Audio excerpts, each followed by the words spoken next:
ગુજરાતમાં કોરોના વાયરસે દસ્તક દીધી। આરોગ્ય કમિશનર ડોક્ટર નીલમ પટેલે નિવેદન આપ્યું છે કે જાન્યુઆરીથી મે સુધીમાં 21 કોરોના કેસ નોંધાયા।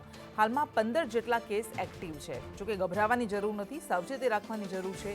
વિદેશ જઈને આવેલા લોકોએ ટેસ્ટ કરાવી લેવા, તો હોસ્પિટલ્સમાં આઇસોલેશનની તૈયારી કરાઈ છે। જૂનો વાયરસ ઓમિક્રોનનો જ આ ભાગ છે। ટોટલ જાન્યુઆરીથી મે અત્યાર સુધીમાં 24 કેસીસ નોંધાયેલા છે। એટલે જે થોડો 15-20નો જે કેસ વધારો છે એ મે મહિનામાં થોડો જોવા મળેલો છે। ટેસ્ટ રેગ્યુલર થઈ રહ્યા છે અને પરિણામે છૂટાછવાયા કેસીસ જોવા મળી રહ્યા છે। અમદાવાદ કોર્પોરેશનમાં અને પ્રમાણમાં ગુજરાત રાજ્યની અંદર ગણીએ તો થોડા વધારે કેસ ગણાય।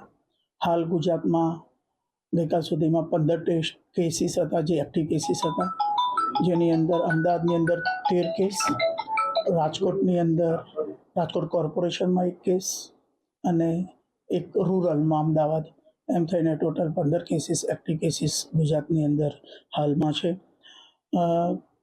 15 કેસની વાત કરીએ તો સારી બાબત એ છે કે એડમિશનની કોઈને જરૂર નથી પડી।